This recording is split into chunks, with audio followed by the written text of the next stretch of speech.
Buenos días, bienvenidos, bienvenidas. Vamos a dar comienzo a la segunda sesión en la jornada de este primer simposio europeo sobre aporofobia que comenzó ayer por la tarde aquí en el hemiciclo de la Universidad de Murcia, en el campus de la Merced, y que continúa durante toda esta mañana hasta entrada la tarde. Recordamos y, como siempre, damos el agradecimiento y la bienvenida, por un lado, a todas las personas que están aquí presentes, muchos y muchas esta vez también ayer, acompañándonos y participando. Y, por supuesto, también la bienvenida a todos y cada uno y cada una de los que nos siguen vía online por el canal que ha establecido la Universidad de Murcia, donde, además de asistir de forma no presencial, también les pedimos que participen, porque este simposio consiste en eso, en la participación, en la escucha activa y en tomar la palabra, que tomarán, si lo desean, en cada uno de los paneles que se van a desarrollar durante esta jornada. El hashtag que estamos utilizando, si quieren compartir algunos de los testimonios, palabras que llamen la atención, posiciones, es Actívate contra la pobreza, ante cualquier tipo de referencia que quieran hacer a este simposio. Y durante la jornada de hoy, pues vamos a transitar, me gusta mucho la palabra transitar, tiene mucho que ver con lo que somos, ¿no? Personas de tránsito. Vamos a transitar diferentes paneles, cuadros de diálogo, vamos a tener concretamente 3, también vamos a tener talleres de participación, de comunicación, para intentar realizar un mapa acerca de la aporofobia desde diferentes perspectivas. Ayer teníamos el interesante diálogo entre Oliver de Schutter y Adela Cortina, después de ese primer posicionamiento desde el punto de vista del activismo y el trabajo del relator de la ONU y de la creadora y madre filosófica del concepto aporofobia. Hoy vamos a contar cómo se aterriza en diferentes perspectivas para ir haciendo ese mapa que no solamente es conceptual, sino que es de aportación común. Como siempre, vamos a continuar con este diálogo compartido, agradecer a todo el equipo técnico que están aquí trabajando, a EAP en España y a EAP en Región de Murcia, que bueno, todos ellos y todas ellas hacen posible el desarrollo de este simposio, donde nombramos aporofobia por su nombre y, como decíamos ayer, conscientes que decir es hacer. Así que vamos a comenzar ya a hacer. Empezamos con el primer panel. Voy a ir llamando a los y las interlocutores e interlocutoras. El procedimiento será el mismo, una mesa redonda donde yo les dirigiré preguntas totalmente particulares a ellos y a ellas. Luego haremos un diálogo, debate entre las 4 personas y dejaremos el tiempo necesario para la intervención de los y las asistentes y las personas que nos siguen de forma online. Así que, sin más dilación, vamos a dar la bienvenida y leeré o comentaré algo de sus currículums. Siempre, como dije ayer, los currículums vitales son muy extensos. Lo académico no siempre refleja la trayectoria personal. Resumidamente, les iré también presentando a nuestros interlocutores. Damos la bienvenida a María Jesús Raimundo, fiscal adscrita de la Unidad de Delitos contra el Odio y Discriminación de la Fiscalía General del Estado. Buenos días. Puede posicionarse en la mesa y decir de ella que desde 1998 se ha especializado en varias materias como la violencia contra la mujer y en este momento forma parte de la Unidad de Delitos de Odio y Discriminación de la Fiscalía General del Estado. El tiempo cuenta y es importante. 27 años especializada en este tipo de delitos. Gracias por venir a Murcia, por estar aquí presencialmente. Damos también la bienvenida a Sara Cortés, directora autonómica de la Fundación Secretariado Gitano en la región de Murcia. Buenos días, Sara. Toma también posicionamiento. Sara Cortés es graduada en Trabajo Social por la Universidad de Murcia. Se ha especializado en intervención con la comunidad gitana por la Universidad de Navarra. Fue vicepresidenta de APN Región de Murcia hasta octubre de 2023 y actualmente es directora autonómica de la Fundación Secretariado Gitano en Murcia. Medalla de oro este año de la Región de Murcia. Ruptura de techo de cristal. Esto no está apuntado, pero lo tengo que decir. Gracias. Gracias, Sara, por estar aquí. Saludamos a Marcos Bote, profesor de Sociología y director de la Oficina de Atención Social de la Universidad de Murcia. Un fuerte aplauso. Licenciado en Ciencias Políticas y Sociología por la Universidad de Granada y doctor en Sociología por la Universidad de Murcia. En la actualidad ejerce como profesor, contratado doctor en el Departamento de Sociología y Trabajo Social. Ayer lo decía Longinos Marín, vicerrector de Transparencia y Responsabilidad Social, la importancia de la transversalidad de la Universidad de Murcia en actos como este. Gracias por venir. Y saludamos también a Luz María García, ella es guardia civil del equipo Redón. ¿Qué tal? Buenos días, bienvenida. Luz María es guardia civil, también, si me lo permites, ruptura del techo de cristal y también lo voy a decir, accesible y colaboradora en todo tipo de estos encuentros y foros para poner la palabra y la voz de las fuerzas de seguridad del Estado. Muchas gracias. Pues vamos a comenzar y lo hacemos como ayer. Yo me voy a sentar ahora en la... Esto es como los formatos televisivos, pero en directo. Vamos a comenzar y la manera es, voy a dirigir un par de preguntas a cada uno y a cada una. Vamos a intentar, eso sí, les voy a pedir mucha concisión en los términos, bueno, pues por el ritmo de la jornada y también por los siguientes ponentes, ¿no? Y luego iniciaremos un debate que, bueno, pues concurrirá y disertará por donde ustedes quieran, sin duda alguna. Empezamos con María Jesús Raimundo, con la fiscal. Buenos días, María Jesús. Y yo quería preguntarle, ¿no? España es un país pionero en el impulso de la legislación que pone el foco en la aporafobia y en sus impactos como delito de odio. Quería preguntarle cómo se ha llevado a cabo este proceso y en qué medida se podría extrapolar y trasladar a la legislación europea, a la común, claro, porque luego cada país tiene su propia carta, ¿no? de derechos, bueno, derechos humanos no, pero sí de derechos del país. Pues cuéntenos, además creo que se ha preparado una presentación para que todo sea también muy claro, así que somos todo oídos. Muchísimas gracias, Lucía, y extiendo el agradecimiento absolutamente a todos los asistentes, a la EAPN, tanto regional como nacional, y bueno, a la Universidad de Murcia. No puedo estar más agradecida y de parte de la unidad a la que represento, a la cabeza Miguel Ángel Aguilar, el fiscal de sala, estoy encantada de poder venir aquí y no solamente compartir con todos ustedes las preguntas que puedan surgir a lo largo de esta mesa, sino que había traído una pequeña presentación porque nos puede servir de guía y por un poco situarles en el contexto de lo que hace una unidad especialista. Después de mi agradecimiento, también quería agradecer a Lucía que me haya otorgado 27 años en esta especialidad. ¿No? Yo llevo 27 años pues de fiscal. Ingresé en la carrera en el año 98, pero esta especialidad la llevo abordando desde hace 3. Pero sí les tengo que confesar una cosa, que de toda mi trayectoria, porque he podido trabajar como fiscal en varias materias, sin duda este es el momento profesional más importante y más impactante para mí, porque creo que a la cantidad de gente a la que podemos ayudar y el servicio público que realizamos como fiscales es absolutamente lo mejor que me ha pasado a nivel profesional. Y ya ahí lo dejo y empiezo la presentación con precisamente lo que Lucía estaba preguntando. Yo voy a hacer de hilo conductor con las ponencias magistrales y el diálogo que vimos tan brillante entre Adela y Oliver ayer, y voy a hacer de hilo conductor porque ayer aprendí muchísimo sobre el concepto y sobre el encaje del término aporofobia a nivel conceptual, es decir, las causas, los efectos y los motivos de por qué determinadas desigualdades pues conllevan al final una situación pues, de quebrantamiento absoluta de derechos humanos. Me interesó muchísimo saber que unas personas que tengan sesgos, prejuicios, pueden actuar con desprecio hacia otras por simplemente sentirse superiores por motivos socioeconómicos, como oímos. También me gustó mucho aprender de las causas, ¿no? Las causas, el por qué nos genera este rechazo a este tipo de personas.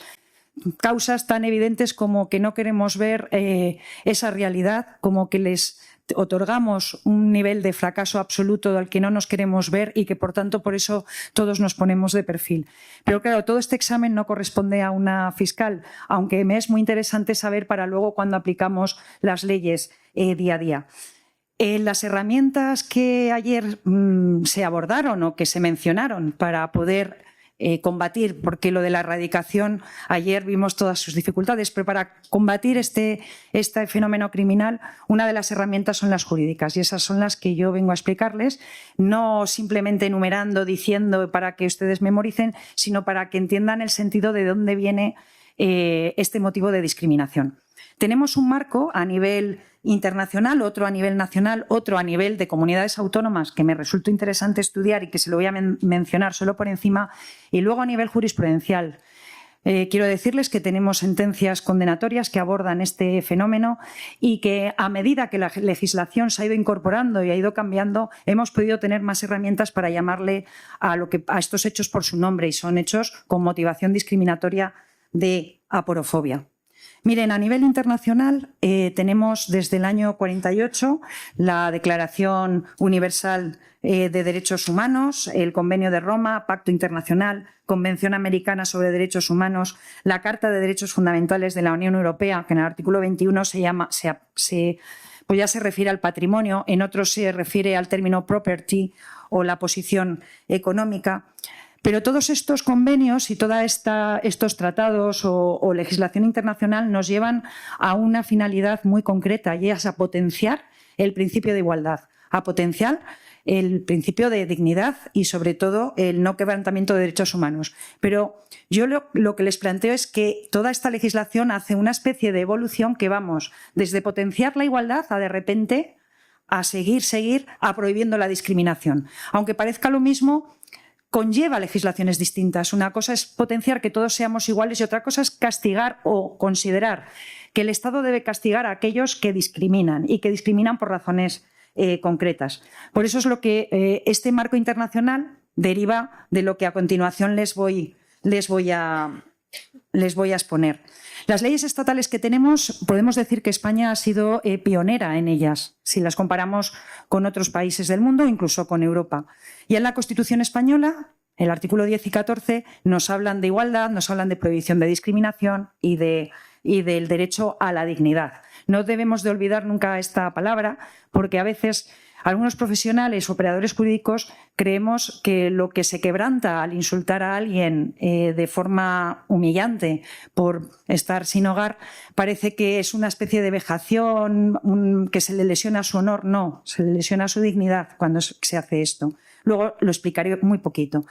Nuestro Código Penal tuvo una evolución, los delitos de odio prácticamente se instauran en el año 2015, pero la aporofobia como motivo de discriminación no llega en el 2015, llega en el 2021 con la Ley de Protección Integral a la Infancia.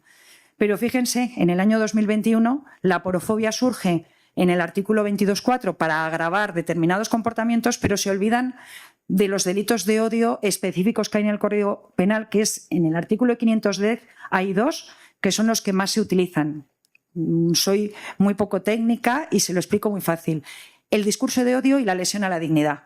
Miren, todo el mundo los confunden, los juristas también, los jueces, los fiscales. Confundimos discurso de odio con lesión de la dignidad. El discurso de odio es incitar a otro a que cometa delitos contra determinadas personas por motivaciones discriminatorias. Pero la lesión a la dignidad supone humillarle, despreciarle y menospreciarle por el hecho de ser diferente. Se lo voy a decir en cortas palabras. Discurso de odio es: hay que matar a todos los mendigos. Lesión a la dignidad es: los mendigos son todos unos vagos y son todos unos malolientes. Ese es el ejemplo muy, muy básico, o sea, casi para explicarlo con manzanas. El Código Penal, en los términos que les acabo de comentar, se lo exhibo en esta diapositiva, pero quería destacar algo que además yo creo que también puedo enlazar un poco como ayer, que me quedé con un poquito de ganas de intervenir, pero como iba a ocupar algo de espacio dije, me espero a mañana. Miren, hay leyes autonómicas donde se pueden de alguna forma canalizar determinados incidentes de odio y luego ser sancionados como infracción administrativa. Otro claro ejemplo, no es lo mismo aparcar mal que la Dirección General te va a poner una multa, a atropellar a alguien bebido y quitarle la vida, vas a ir a la cárcel. Bueno, pues en delitos de odio podemos entender que también debe haber estas distinciones de una serie de incidentes que pueden provocar una sanción administrativa y luego un delito que irá a la Fiscalía, irá a los juzgados y con el correspondiente juicio podrá ser condenado o absuelto a la persona que esté enjuiciada.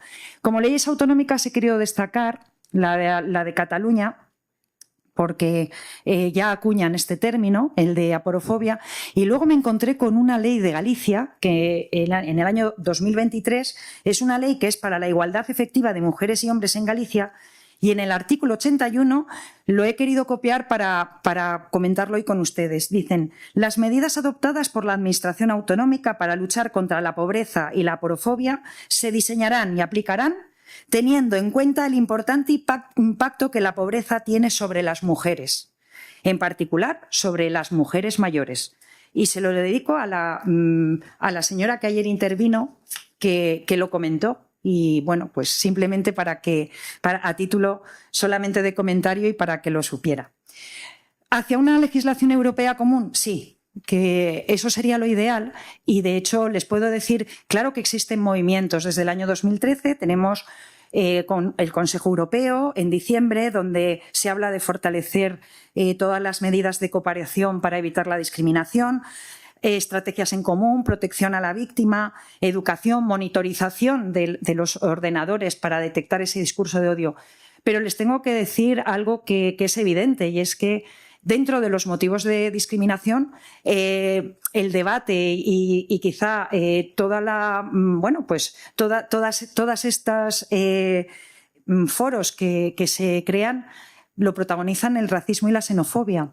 Con lo cual, tenemos que otros motivos de discriminación, como es el caso de la aporofobia, como es el caso de discapacidad, edad, pues todos los que tenemos, verdaderamente no se han abordado todavía de una forma contundente, a no ser que queramos, como catálogo de delitos de odio, todos aquellos que no tengan una lista cerrada de motivos de discriminación. Por eso, dentro de la protección que se puede dar, tendríamos que empezar por ponernos de acuerdo en qué queremos que sea un delito de odio. Miren, tenemos de las últimas recomendaciones que se hizo en 7 de mayo del año pasado, del 2024, definen el delito de odio como la infracción penal que tiene dos elementos. Uno, que es el odio, que incluye sesgo, prejuicio o desprecio, que ya es la primera vez que en Europa se habla de estas tres características, asociadas, además, y no incluye de forma exhaustiva, pues raza, color, lengua, religión. Hablan de no incluir de forma exhaustiva. Por lo tanto, por aquí sería un cauce de incluir un motivo de discriminación como pueda ser la aporofobia.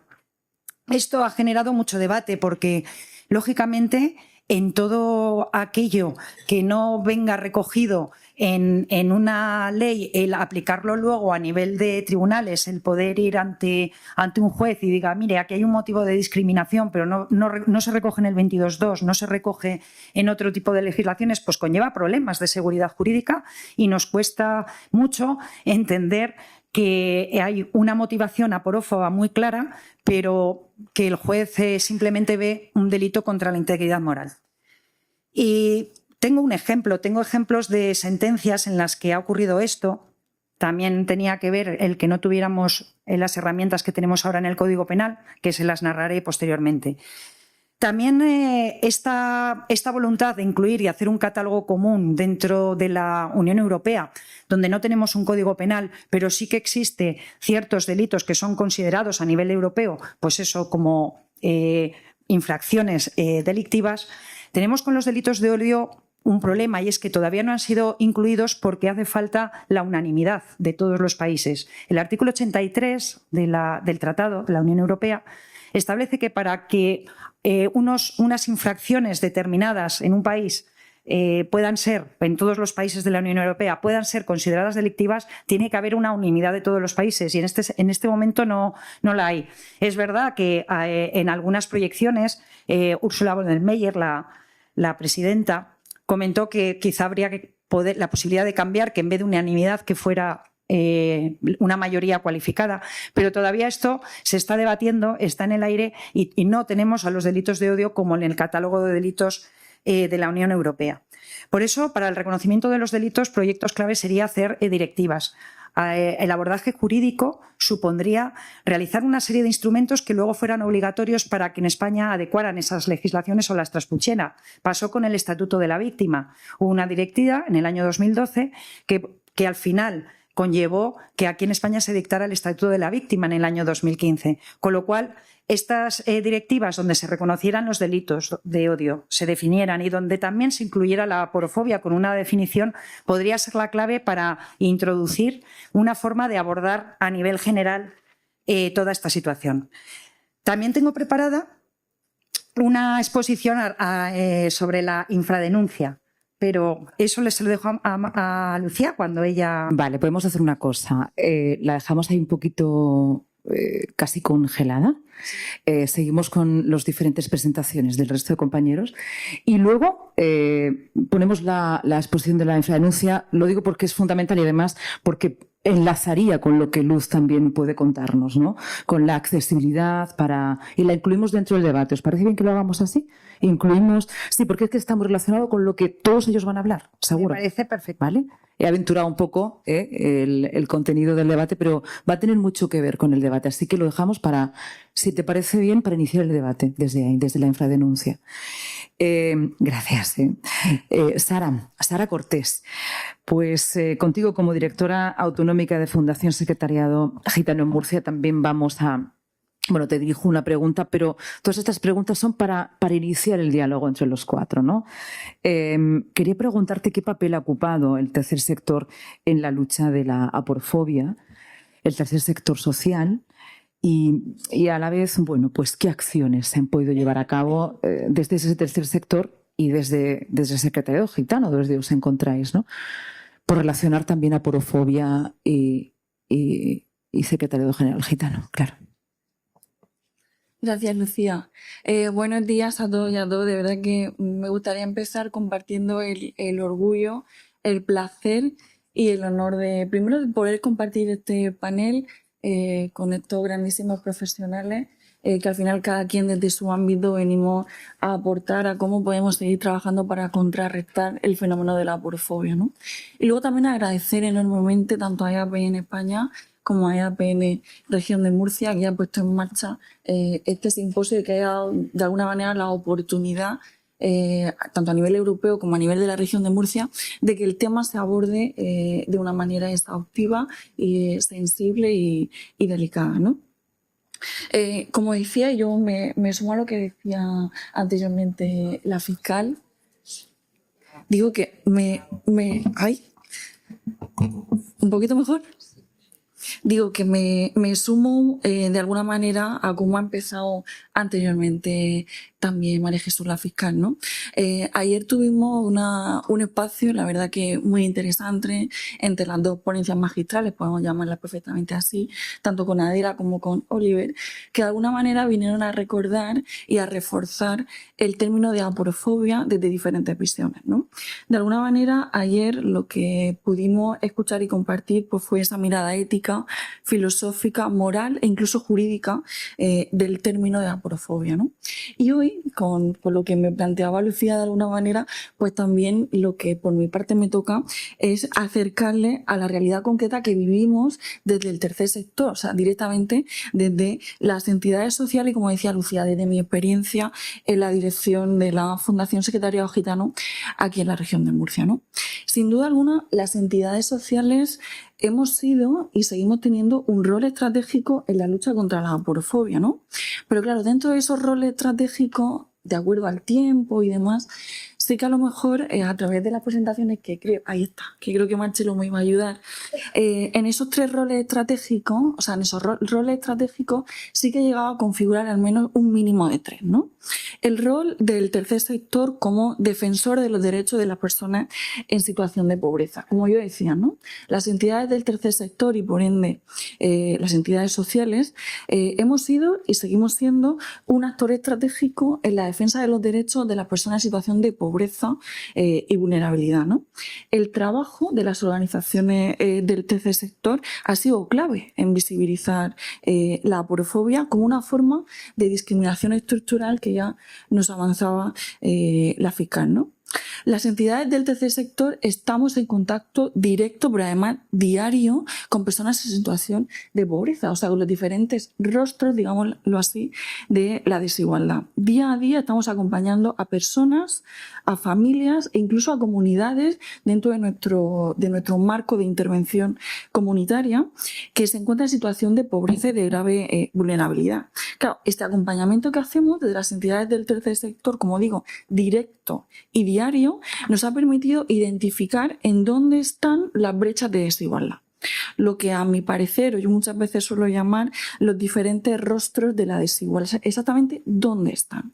Y a partir de esa brecha, lo que hemos hecho las entidades del tercer sector ha sido articular de forma fundamentada para poder elevarlas tanto a la denuncia social como a la denuncia política cuando ha tocado, ¿no?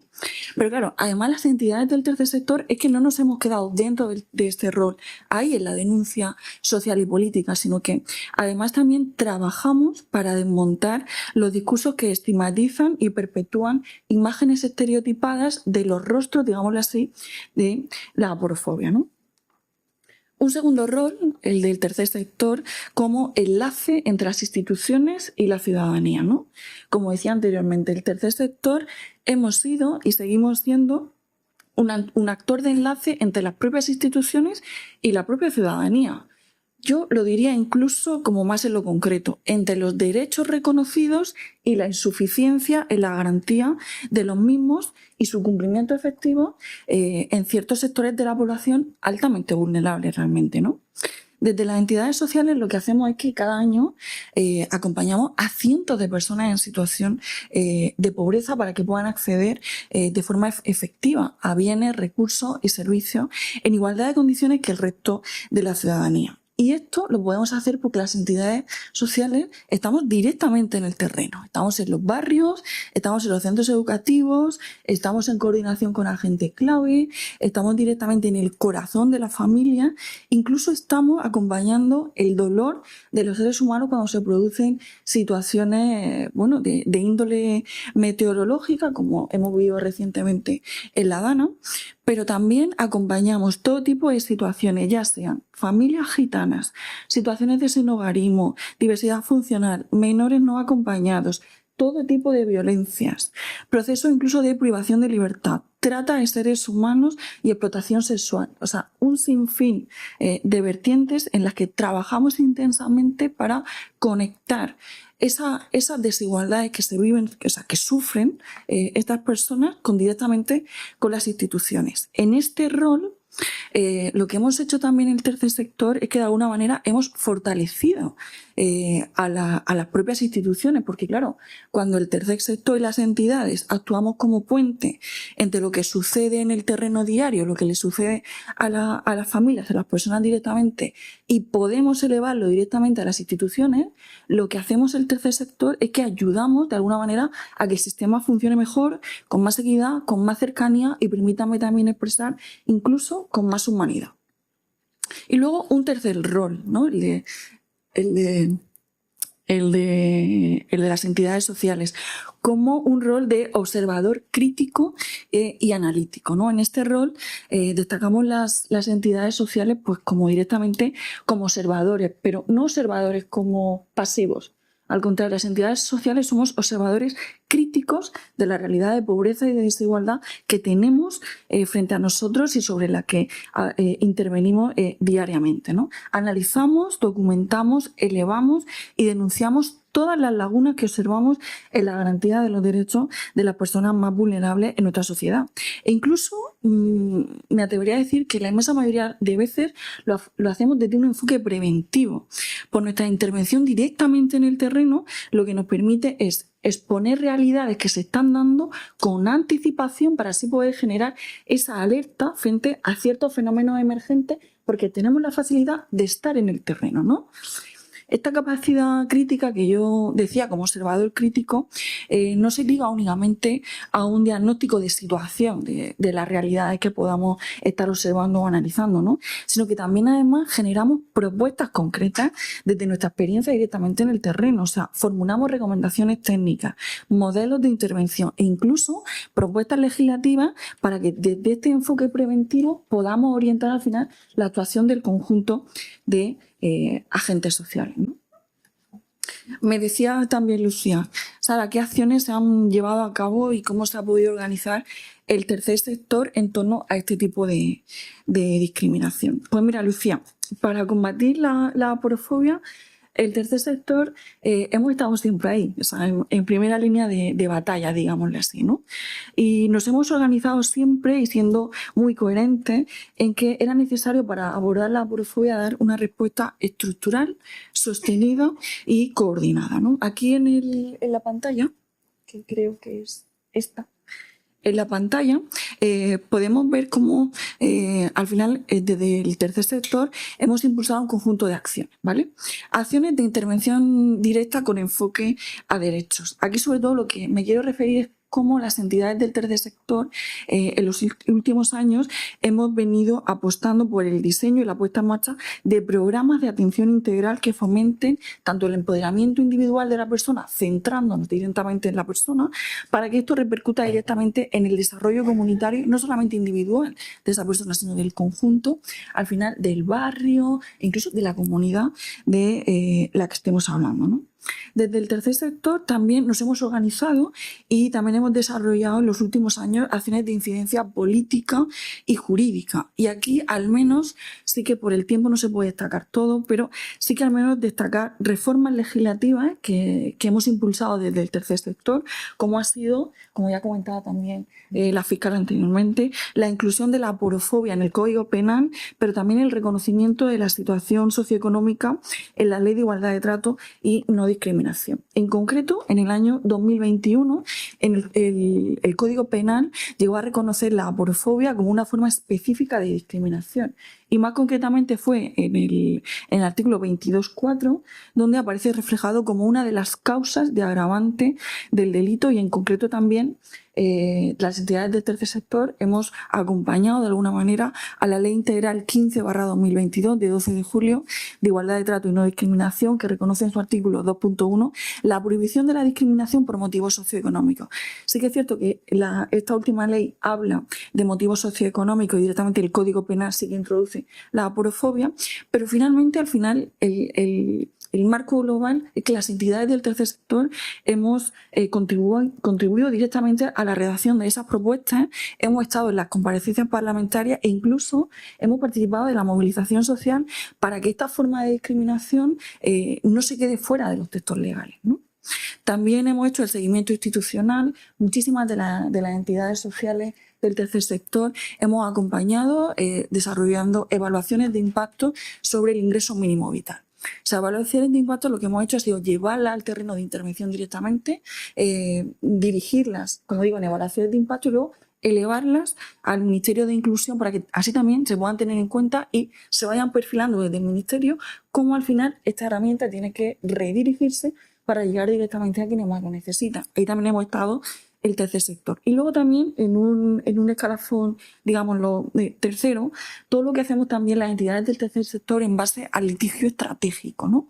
Para las entidades del tercer sector el litigio estratégico es una herramienta jurídica que utilizamos de alguna manera también para producir cambios en la legislación, en la jurisprudencia o incluso también en las políticas públicas a partir de casos concretos que atendemos diariamente, pues directamente en el terreno, atendiendo a las víctimas de discriminación, ¿no?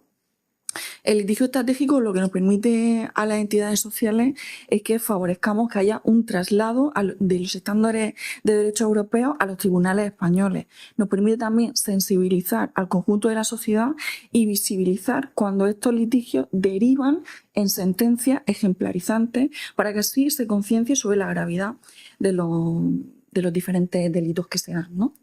Luego también el tercer sector hemos aportado a través de acciones, como aparece aquí, de formación y sensibilización. De hecho, un ejemplo muy claro es pues por ejemplo EAPN, ¿no? Tanto en su marco europeo, nacional y autonómico, cómo está organizada también para esto, ¿no? Los espacios también de trabajo intersectorial.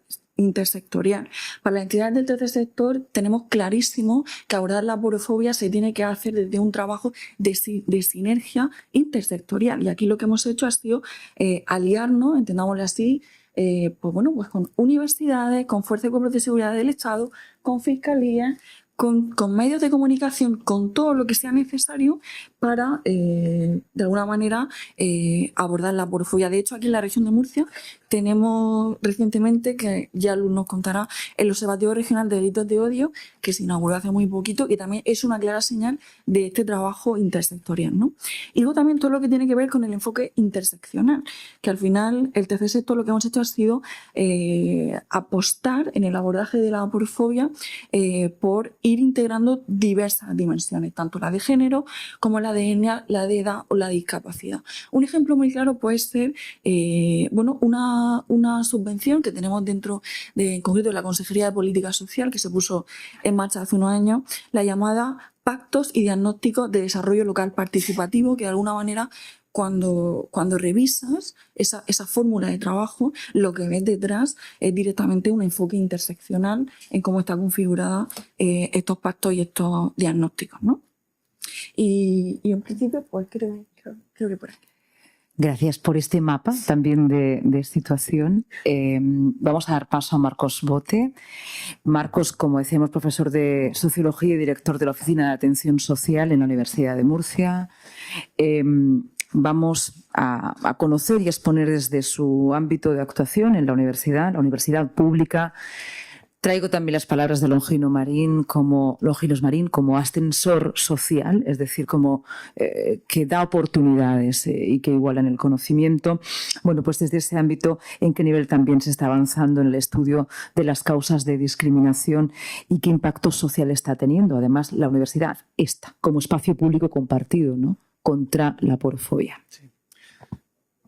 Buenos días. En primer lugar, reitero el agradecimiento que estamos haciendo a todos los compañeros y la enhorabuena a APN por esta organización y por invitarnos a estar aquí en esta maravillosa mesa en la que estoy tan sumamente bien acompañado.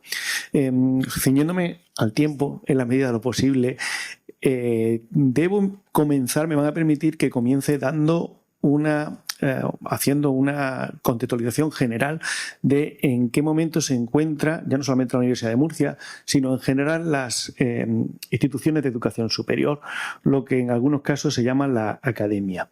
En la academia estamos en la actualidad, desde el punto de vista de nuestra legitimidad, nos estamos introduciendo en una crisis de legitimidad. Y en general se está produciendo una crisis de legitimidad del conocimiento. Es algo quizá más pronunciado en las universidades norteamericanas, donde el fenómeno es aún más evidente y aún más polarizado que en Europa, pero que lentamente se está extrapolando a las universidades europeas. Cuando el líder de una de las naciones, si no la nación más influyente del mundo, manifiesta sin rubor alguno, afirma sin rubor alguno que detrás que el consumo de un medicamento es la relación causal que produce que aparezca una determinada condición de salud mental, creo que todos ustedes saben de qué le estoy hablando, pues lo hace no solamente cuestionando, sino negando una ingente cantidad de evidencia científica que va completamente, absolutamente en la dirección contraria. Lo digo, esto lo hace el líder de una de las naciones más poderosas del mundo. Este tipo de cuestionamiento hacia el conocimiento, la ciencia, permean en la sociedad, de tal forma que legitimas esas posiciones. Cuando lo hace una persona de tal autoridad, estás legitimando esas posiciones.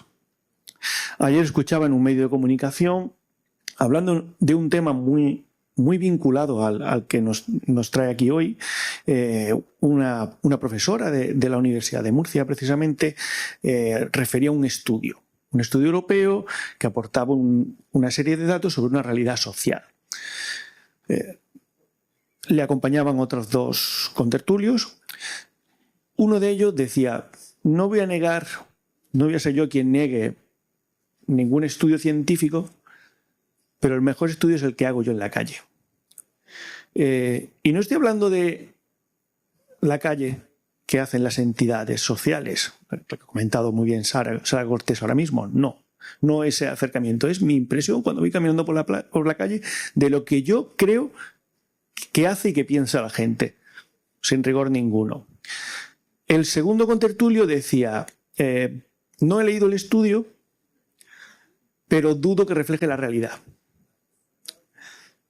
Esto que ha hecho famoso a muchos youtubers, streamers, de no tengo pruebas, pero tampoco dudas, ¿no? Y con esos millones, alguno incluso se ha lanzado a campañas europeas con buenos resultados y con investigaciones esto hay que decirlo, por financiación ilegal. Y perdónenme la expresión y la rotundidad de la misma. No se les cae la cara de vergüenza. O sea, no lo estás diciendo en un foro privado, lo estás diciendo en un medio de comunicación. ¿Por qué ocurre esto? Porque te sientes legitimado. Lo peor no es que se esté cuestionando el producto del conocimiento. Un informe, un artículo que publicamos, distintas investigaciones que llevamos a cabo y que son reflejadas. Resultados de proyectos de investigación, etc. No es ese producto del conocimiento. Lo peor es que se está cuestionando la base misma de la producción de ese conocimiento, de cómo se produce, de los procesos, de los principios de ese conocimiento. ¿Y cuál es la base de esa producción de ese conocimiento? Pues es una base racional y legal. La misma base racional y legal que está en la fundación de las instituciones que regulan la vida social en la actualidad. Estamos hablando de la democracia, estamos hablando de la justicia, estamos hablando de los sistemas educativos, todos se rigen con la misma base racional y legal. Y se ve cuestionada, las instituciones se ven cuestionadas. Prácticamente a diario vemos cuestionamientos de actuaciones del Ministerio Fiscal. Está ocurriendo a diario. No tan a diario, pero también semanalmente nos encontramos cuestionamientos de actuaciones de la UCO en particular, por relevancia mediática, o de la Guardia Civil. Estamos cuestionando actuaciones de los cuerpos y fuerzas de seguridad del Estado. Como digo, se está cuestionando la propia base legal y racional de las instituciones actuales.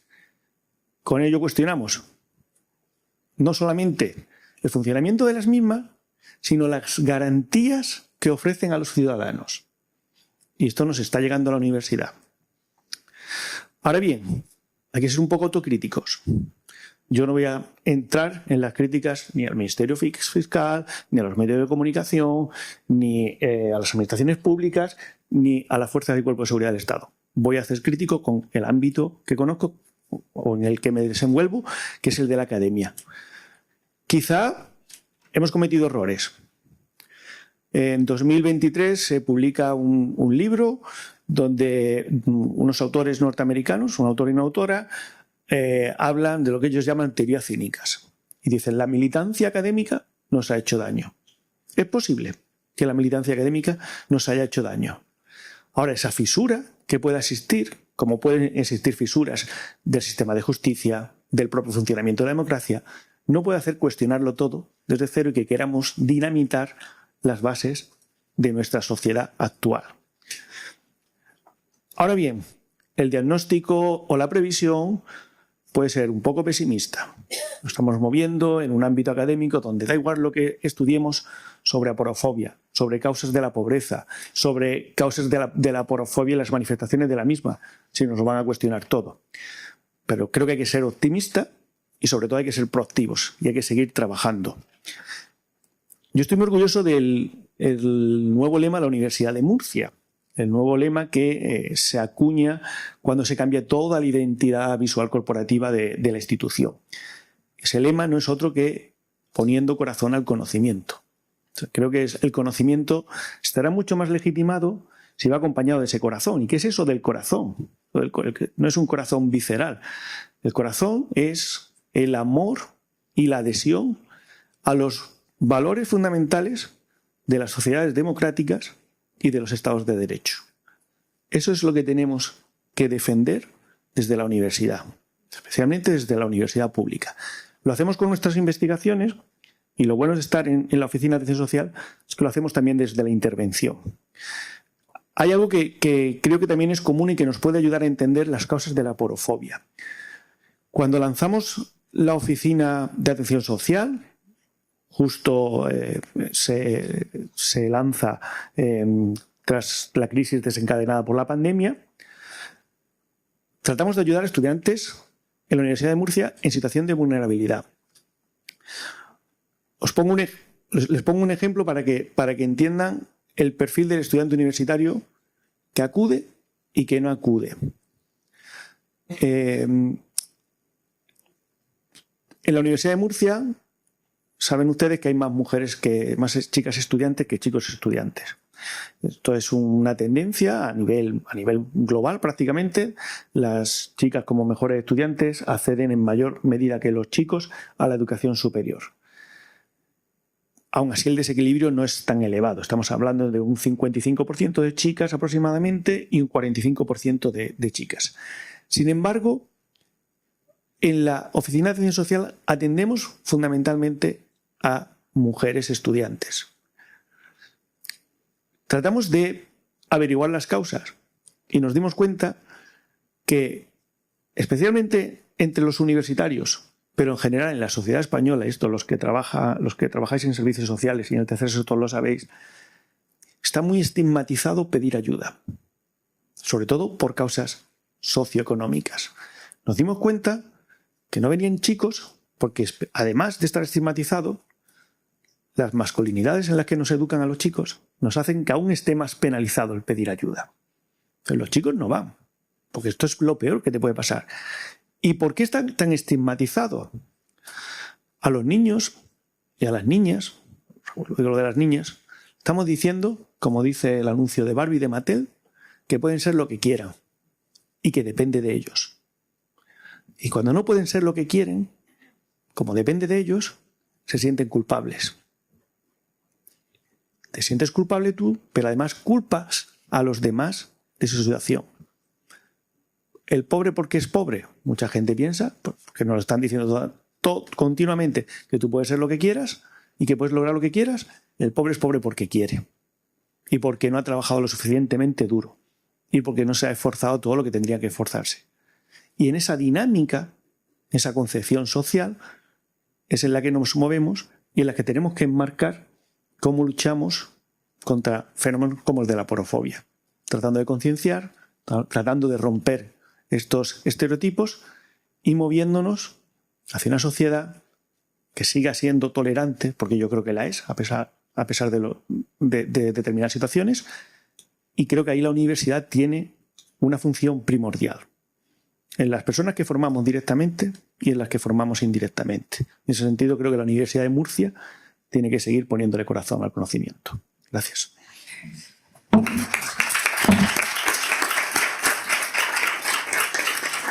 Muchas gracias, Marcos, por esa posición, además tan clarificadora de nuestro contexto, que es transversal a todos y a todas, porque cuando hablamos de una crisis del conocimiento o una crisis de confianza en los informes, en los estudios trabajados, no solamente lo científico, es decir, las ciencias sociales también son ciencias, el trabajo que hacemos cotidianamente está argumentado. Quiero romper una lanza también en favor de los medios de comunicación, porque ahí también estaría para otro debate. No todo lo que consideramos medios de comunicación lo son. Y es verdad que hay una responsabilidad de chequear por parte de la prensa que tenemos delante. Pero no todo lo que parece prensa lo es. Y ahí hay un problema también. Gracias, de verdad. Quizá hayamos confundido cuestión crítica con desconfianza y con negacionismo. Y no es lo mismo. Un trabajo que estamos haciendo aquí, además conjunto también, ¿no? Para argumentar, para ir desde nuestras cifras, informes y nuestra experiencia y ponerla a favor de la lucha contra la aporofobia. Luz María García, Guardia Civil del equipo REDO, eres la última y además porosa a las diferentes posiciones que han tenido los interlocutores y además que también conoces directamente, ¿no? La parte transversal de los cuerpos y fuerzas de seguridad del Estado, en este sentido, Guardia Civil, desde cómo se comete el delito de odio, desde su penalización, desde su investigación, desde la interseccionalidad del delito de odio y la aporofobia, desde la infradenuncia, la que haremos ahora, desde la negación de que esté sucediendo. Todo eso lo trabajas. Así que, bueno, pues la pregunta inicial y de posicionamiento es precisamente esa, desde su experiencia en el Observatorio de los Delitos de Odio en la región de Murcia, ¿qué evidencias existen sobre la aporofobia como motivación de incidentes y delitos de odio, retos que se plantean? Y hablamos desde la región de Murcia, donde hemos sido conscientes y además hemos atendido, contado y también sonrojado porque se estaban cometiendo delitos de odio en nuestra región. Y esto nos ha pasado no hace demasiado. Cuéntanos. Muchas gracias, Lucía. Bueno, quiero aprovechar la oportunidad también de agradeceros a todos por dar la oportunidad aquí a la Guardia Civil, ¿no?, de formar parte de esta mesa y dar visibilidad también un poquito a la labor que realizamos desde nuestra institución.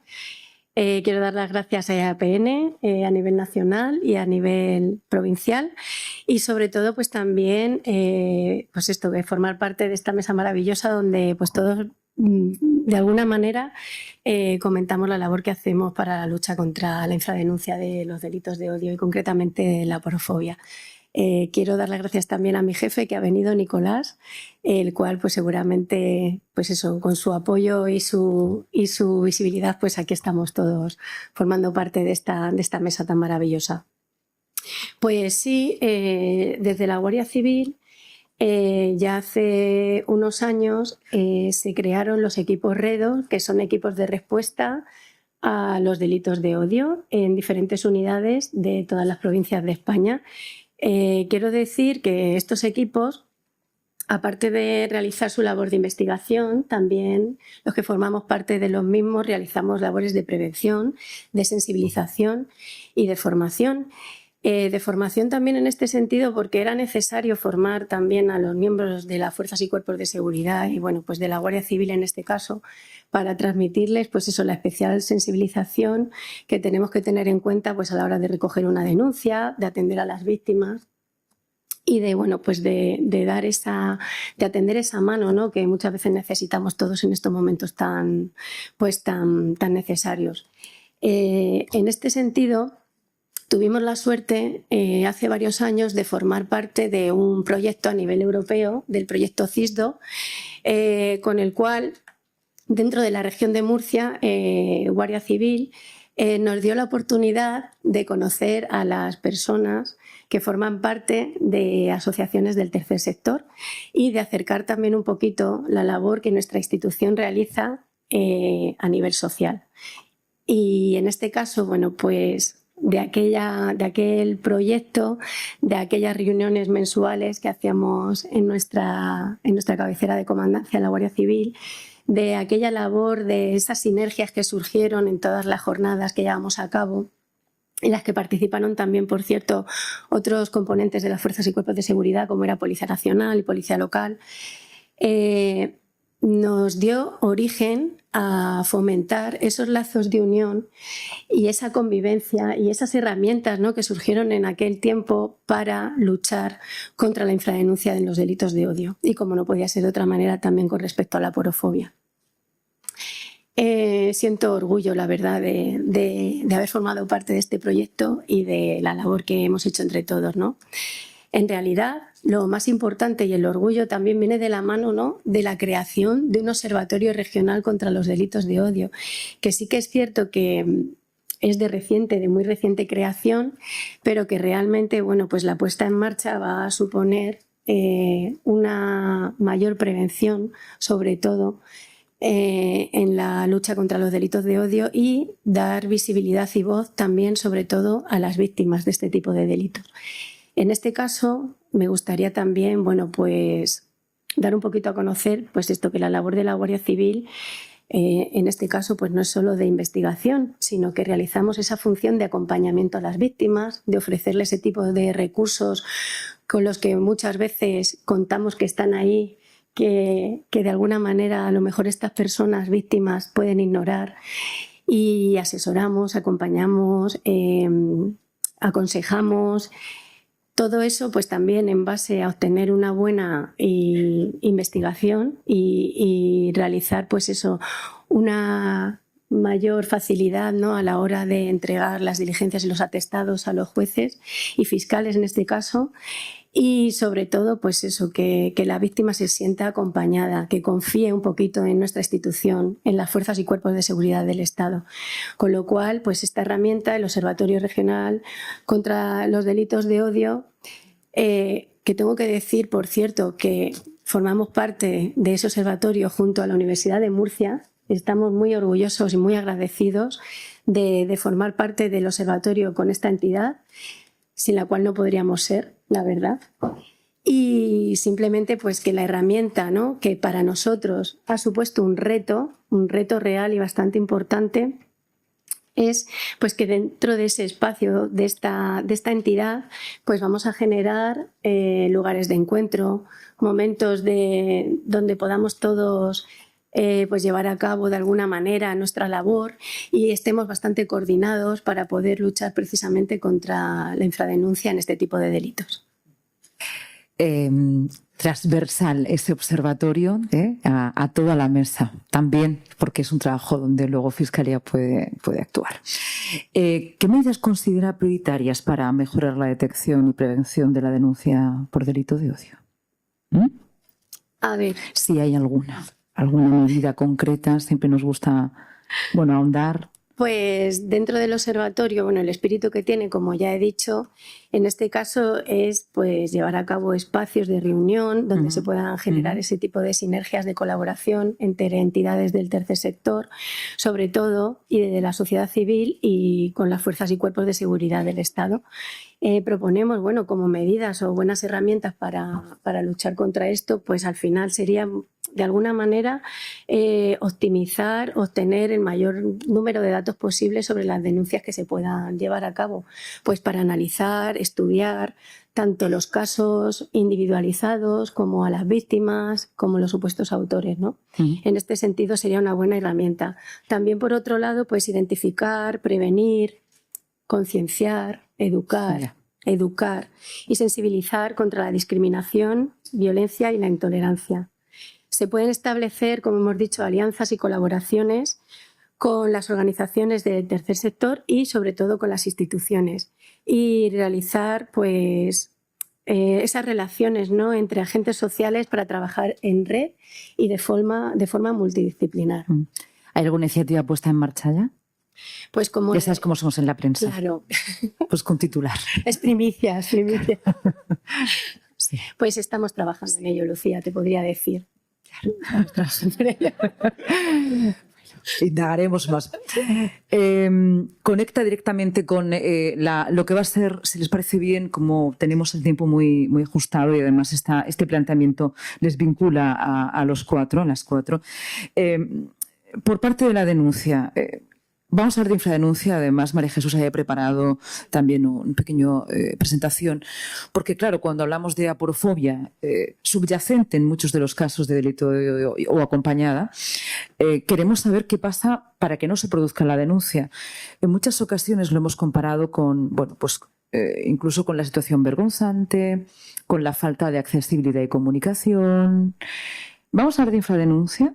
María Jesús, y trasladamos las causas, el porqué y qué hacer también desde las diferentes posiciones donde estáis para estimular la denuncia, ¿no? Venga, María Jesús. Pues muchas gracias, Lucía. El tema de la infradenuncia, como lo abordamos de forma con otras dos infras, la infradetección y la infraconfianza, que es necesario abordar los tres. ¿Qué es la infradenuncia? Pues a nivel visual, todos ustedes pueden ver lo que es la infradenuncia. Es esto, que solamente se ve la punta del iceberg, de lo que se denuncia, lo demás está sumergido. Con lo cual tenemos que elaborar estrategias para saber que cuando recopilamos datos, que cuando los analizamos, el análisis importante es el cualitativo, porque el cuantitativo siempre va a ser mínimo. Lo que no podemos computar es lo que no se denuncia.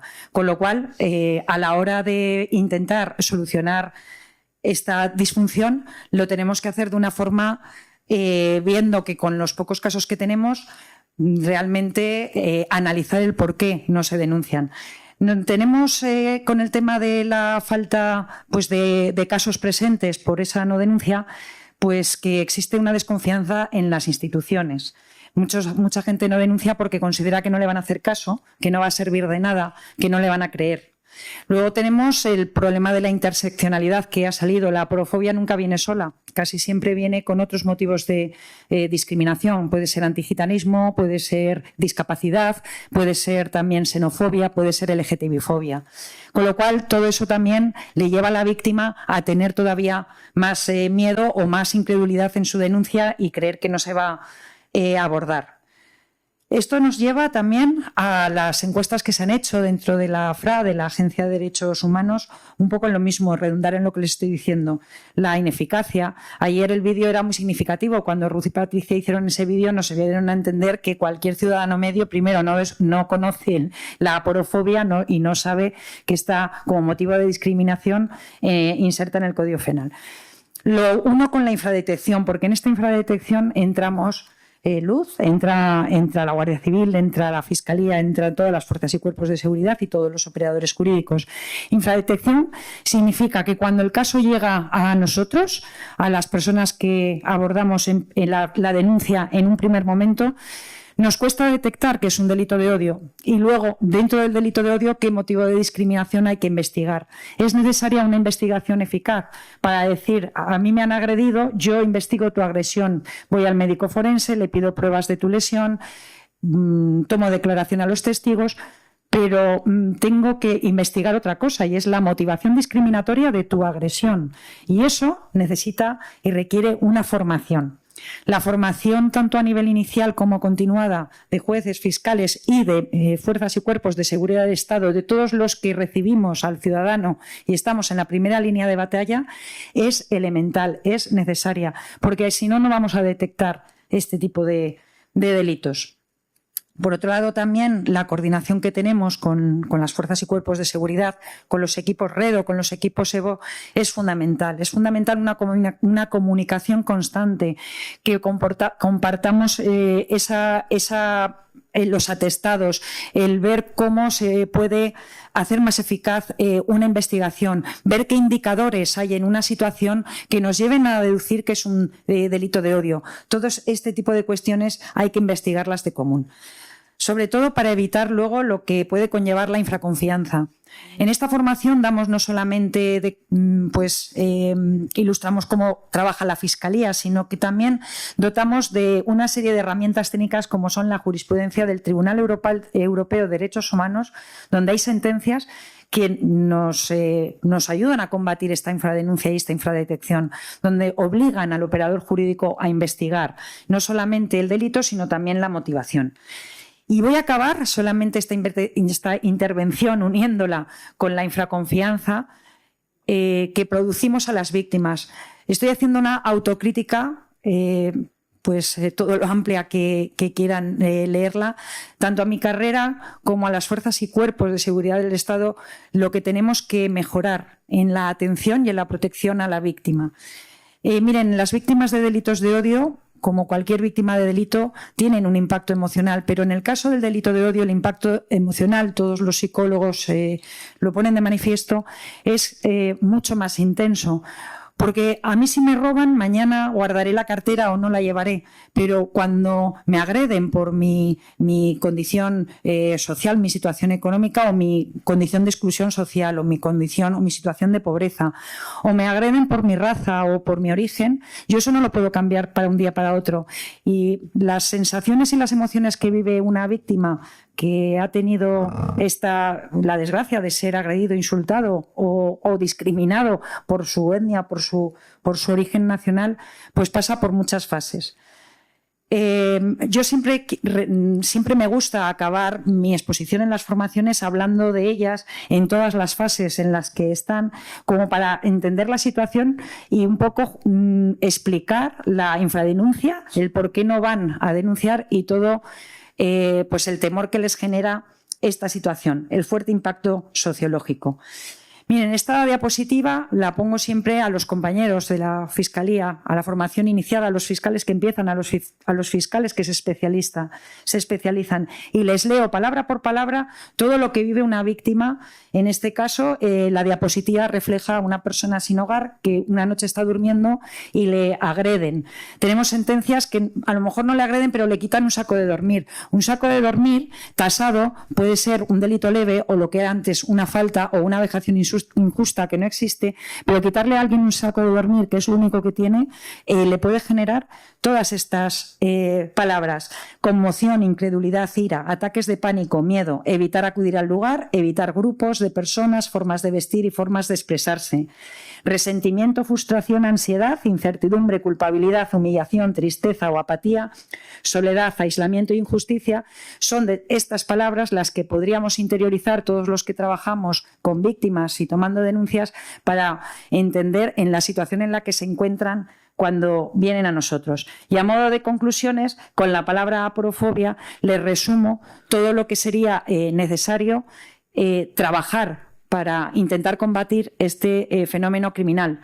No me he referido, Luz ha hecho un anuncio muy importante a lo que es recabar datos, estadísticas. Eso significa visibilizar y eso significa presentar a las autoridades que tengan que legislar o dotar de medios el problema que tenemos. Si los datos no son lo suficientemente grandes, recuerden en análisis que estamos haciendo, y es que lo importante está todavía sumergido, pero sí debemos de esta realidad ponerla de manifiesto pues en reuniones, en congresos, en simposios como este. Nada más, gracias, dejo paso. Pues esto va a ser el debate.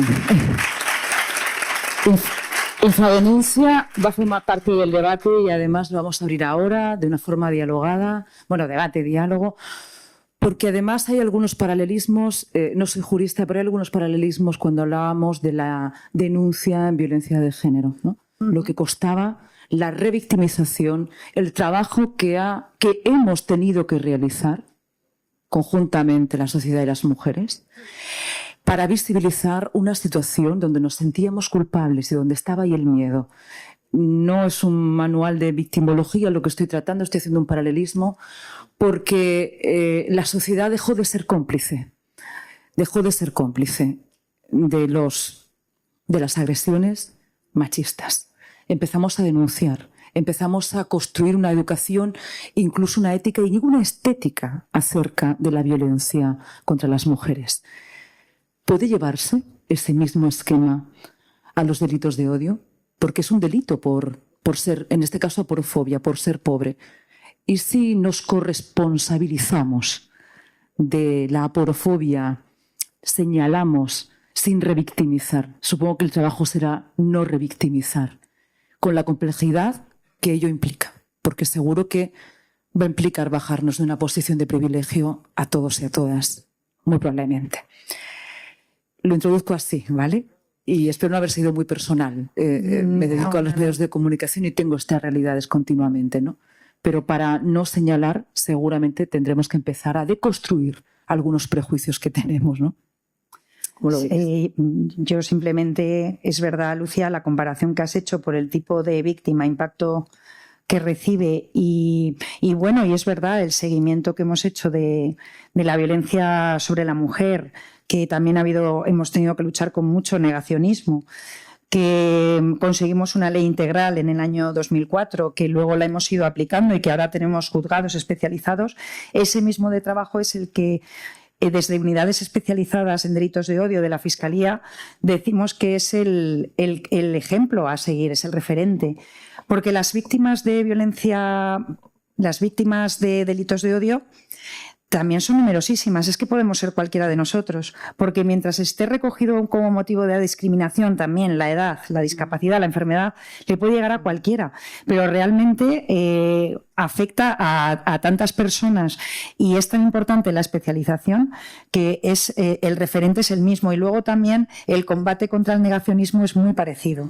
Porque quien niega la existencia del machismo también niega la existencia de la homofobia, del racismo, del antigitanismo, niega todas las fobias, porque dicen, no, pero si yo tengo muchos amigos gitanos, yo tengo muchos amigos, tampoco nadie dice yo tengo muchos amigos sin hogar, pero dicen, no, a mí es que como no me molestan, pero sin embargo, a la hora de dar unos servicios a esas personas, de tomarles denuncia, de tomarles declaración, que entran en un banco, que entran en un supermercado, que entran en un hospital, pues claro que tiene todo el mundo prejuicios si no se le da el mismo servicio y no es adecuado.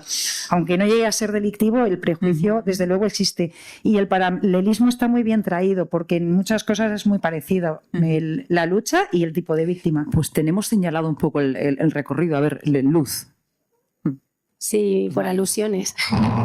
María Jesús, me ha encantado. Además, has dicho una cosa fundamental, que el hecho por el que las víctimas no suelen poner las denuncias es una de las partes más importantes, que es la desconfianza, ¿no?, en las instituciones. Y bueno, pues desde la Guardia Civil de Murcia también realizamos ese tipo de labor, ¿no? Dar a conocer el trabajo que realiza la Guardia Civil, que hay equipos REDO, que hay personas especializadas en atender a este tipo de víctimas, en formar a los compañeros para que puedan darle un trato adecuado a esa víctima y, sobre todo, pues tener en cuenta que no es fácil llegar a la persona, no es fácil llegar a la víctima, y sobre todo cuando ella misma puede considerarse que no es víctima de un delito de odio, con lo cual este trabajo lo deberíamos hacer todos en conjunto, como estamos haciendo, ¿no?, apoyándonos unos a otros, y pues eso, teniendo en cuenta que hay que hablar, hay que expresar, hay que informar sobre todo de lo que es un delito de odio, de quién puede ser víctima, de quién no, e intentar pues que las personas y la sociedad confíen en las instituciones de alguna manera, ¿no? Porque es verdad que estamos trabajando de forma ardua y constante, ¿no?, para que la víctima, ¿no?, tenga ese trato que realmente se merece, y sobre todo, pues eso, que llegue a buen puerto y que se dejen de cometer este tipo de hechos delictivos. Marcos y Sara, ¿queréis aportar? Y si no, enseguida pasamos a las preguntas de la audiencia. Sí, sobre todo en cómo no revictimizar, ¿no? Ahí está, sí, porque yo, aludiendo sobre todo, rescatando lo que estaba comentando Luz, desde las entidades del tercer sector, en concreto directamente desde Fundación Secretariado Gitano, nuestro trabajo diario es precisamente ese, ¿no? Un poquito. Decía que, rescatando lo que comentaba Luz, al final nuestro trabajo diario está muy vinculado con eso, ¿no?, en cómo potenciar a la víctima o a la potencial víctima, y que muchas veces pasa, pues potenciarla de una manera de que conozca y sepa identificar los derechos que tiene y cómo se enarbolan para defenderse ante ciertas situaciones que se puedan llegar a dar, ¿no? Yo recuerdo uno de los casos que trabajamos desde nuestra organización, este caso es del año 2016, creo que había traído por ahí una diapositiva, por si Marcelo me echaba una mano. Y bueno, al final es lo que estábamos diciendo, ¿no?, cómo los niveles de infradenuncias se combaten desde los diferentes ámbitos, y luego también cómo el tercer sector nos encontramos con ciertas realidades y cómo actuamos ante ellas, ¿no? En este caso que tenemos aquí, me parecía muy ilustrativo contarlo rápidamente. No hay mucho tiempo, tristemente, pero contarlo rápidamente, porque es un caso que aúna tanto aporofobia como interseccionalidad, como en algunos de los parámetros también antigitanismo, ¿no? O sea, fue de alguna manera bestial. Para poder entender este caso que nos encontramos desde la Fundación Secretariado Gitano, y que al final acompañamos el conjunto de entidades del tercer sector, no únicamente Fundación Secretariado Gitano, pero sí que es cierto que el conjunto de mujeres gitanas rumanas era el foco principal, y ahí enarbolamos todo un conjunto de intervenciones. Se fueron sumando diferentes entidades del tercer sector a todo nuestro trabajo, ¿no? Para poder entenderlo no va a profundizar en nada profunda porque ya lo hemos hecho, pero sí quizás a lo mejor aterrizar en esa discriminación interseccional y cómo nuestro trabajo, en concreto sí que aquí me voy a remitir a Fundación Secretariado Gitano, cómo lo entendemos, ¿no? Esa discriminación interseccional que no se puede o que no deberíamos de alguna manera de solapar con la discriminación múltiple, porque la discriminación múltiple es aquella discriminación donde diversos factores exclusógenos se suman. La discriminación interseccional es todo lo contrario, ¿no? Son todos aquellos factores exclusógenos que se dan en una situación, una víctima potencial, y que de alguna manera derivan en una intersección concreta y que esa intersección concreta genera una discriminación específica. En el caso que nosotros conocemos desde Fundación Secretariado Gitano, para que lo podamos entender así rápidamente, por ejemplo, el caso para nosotros es el caso de las mujeres gitanas, ¿no? Un factor exclusógeno, o al menos de alta vulnerabilidad, es el hecho de ser mujer en una sociedad patriarcal y machista, ¿no? Pero si a ese factor exclusógeno le sumamos el factor étnico, una mujer gitana, o sea, pertenecer a una de las minorías étnicas más estereotipadas y discriminadas de toda la Unión Europea, y así podemos seguir sumando factores exclusógenos, al final deriva en una intersección que genera este tipo de realidades, ¿no? Aquí, este caso, lo que tuvimos, o sea, que fue bestial, ¿no? O sea, se produjo en la Plaza Mayor de Madrid. Efectivamente, fue de alguna manera a colación de un partido de fútbol entre el Atlético de Madrid y el PSV en Dublín, espero que lo haya dicho, y el PSV. Y al final lo que pasó fue que un conjunto de hinchas holandeses empezaron a increpar a este conjunto de mujeres gitanas rumanas, ¿no? Que además ejercían la mendicidad en la Plaza Mayor de Madrid, ¿no? El kit de la cuestión está como en estos hinchas las increpaban, ¿no? Porque empezaron a enarbolar un conjunto de comportamientos totalmente discriminatorios, ¿no? Empezaron a arrojar monedas al grupo de mujeres gitanas pidiéndoles a cambio de esas monedas que hiciesen flexiones o que incluso se pusiesen a bailar. Hubo un momento también que está grabado y vamos si se puede ver que estos hinchas iniciaron cánticos xenófobos hacia el grupo de mujeres gitanas. O sea, no era suficiente con arrojar monedas, pedirle que hicieran flexiones y que bailaran, que también se ponían a cantar. Les arrojaron comida directamente e incluso hubo un momento de máxima tensión en donde se iniciaron agresiones de carácter físico hacia las mujeres con patadas y empujones, o sea, bestial. Hay muchísimas grabaciones de esto. Lo interesante fue que la ciudadanía ante esta situación no se puso una venda y que rápidamente se viralizó esta cuestión pues en redes sociales, en medios de comunicación y demás, ¿no? Y como yo decía y como se plantea aquí también en la diapositiva, de alguna manera es un caso paradigmático, porque lo que muestra es el antagonismo entre la víctima y el agresor. O sea, víctima, mujer, gitana, rumana, en situación de pobreza, ejerciendo la mendicidad y además en situaciones de calle, con el antagonismo del agresor, lo que decíamos anteriormente, ¿no? Hombres no gitanos, holandeses, adinerados y en base a una superioridad racial, ¿no? O sea, el máximo exponente del poder y de la desigualdad manifestado en este caso. Sí que es cierto que se acompañó todo lo que el conjunto de entidades lo acompañó. En concreto yo puedo hablar de todo lo que se enarboló desde nuestra organización, que en ese sentido fue la denuncia del caso ante la Fiscalía de Delitos de Odio, la denuncia del caso ante el Club de Fútbol del PSV, la denuncia del caso ante el Consejo Superior de Deportes e incluso la queja ante la embajada holandesa, ¿no? Al final, las diferentes actuaciones desarrolladas tuvieron diferentes matices porque, como digo, fueron diferentes actuaciones las que se desarrollaron. El avance de cada una de ellas tuvo diferentes matices, pero sí que aquí señalar que al final, como el caso requería, se tuvo que activar incluso con la embajada todo lo que tiene que ver con la cooperación internacional para poder dar una respuesta efectiva a esta situación. Hubo una posibilidad de denuncia porque había una víctima que estaba amparada y no fue revictimizada. De ahí la importancia también de todo lo social, en este caso desde el Secretario General Gitano, incluso instancias europeas, ¿no? Es decir, hay una sociedad no cómplice, no hay una revictimización. Marcos, también por la cuestión de la infradenuncia, porque además es que quiero dar paso a las preguntas del público y de la audiencia que están deseosos y deseosas de hablar con vosotros. A ver. Sí, muy brevemente. Creo que el tema de la denuncia o la infradenuncia está muy relacionado con lo que acabáis de comentar, lo que se llama la percepción social del delito. Sí, o del tipo de delito en este caso. Pasó con la violencia de género, que la percepción social que se tiene en la actualidad dista mucho de la que se tenía hace 30 años.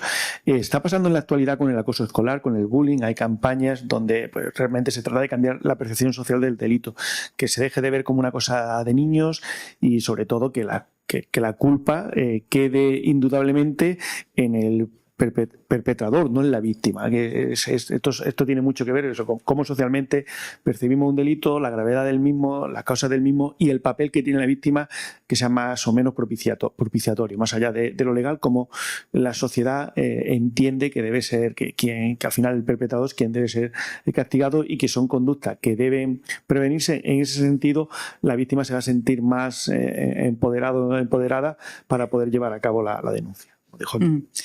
Damos paso a la intervención de los y las asistentes, tanto aquí en el hemiciclo de la Universidad de Murcia como de forma online. Y este es uno de los grandes objetivos y retos también de este Foro Europeo contra la Aporofobia, ¿no? Y es la participación, pero no solamente con cuestiones o preguntas, es decir, si hay aportaciones, ¿no? Porque, muchas personas que estéis aquí trabajáis en entidades sociales, en medios de comunicación también, si alguien quiere preguntar, porque tenemos un papel importante y especialmente también desde otros territorios que están siguiendo este simposio. A ver, nos piden la palabra al final de la sala presencialmente y luego tengo también una pregunta de forma online para vosotras y vosotros. Bueno, ¿y tú?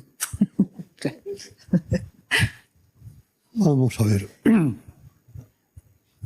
Hay un fallo histórico morrocotudo, porque nos creemos que el odio, la violencia y otras fruslerías estaban ahí, han emergido por generación espontánea y no son la consecuencia de un odio sistemático desde el punto de vista histórico y desde el punto de vista de las sociedades.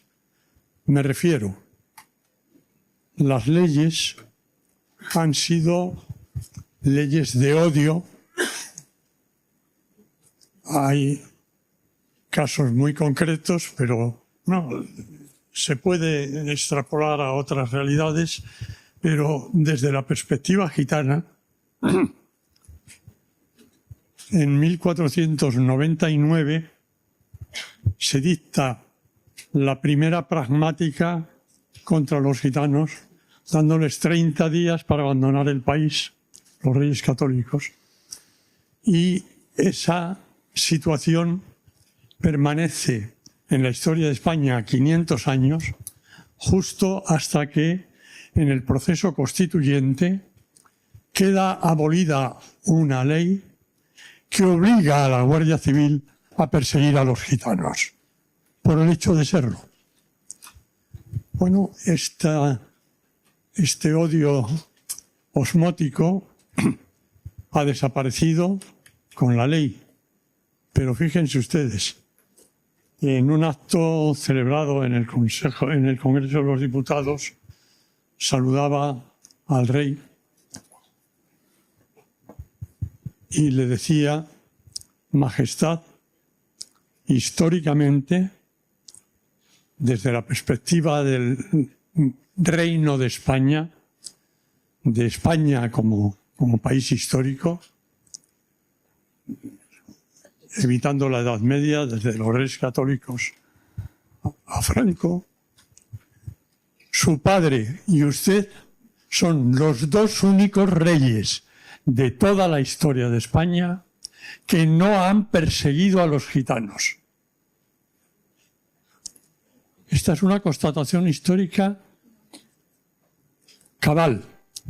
Eso forma parte de más de 250 normas de todo rango, desde los Reyes Católicos hasta la Constitución española, que en el periodo constituyente se abrogó esa ley que obligaba a la Guardia Civil a perseguir a los gitanos. Y a considerar, por ejemplo... Le pediría, por favor, un poquito de brevedad. A considerar, por ejemplo, que si no tienes la factura de la ropa que llevas puesta, es que la has robado. Es el estigma, ¿no? El estereotipo histórico, ¿no? Nos está poniendo de relevancia. Eso es. ¿No? Bueno, y eso lo que hay que hacer es cambiar la mentalidad. Claro.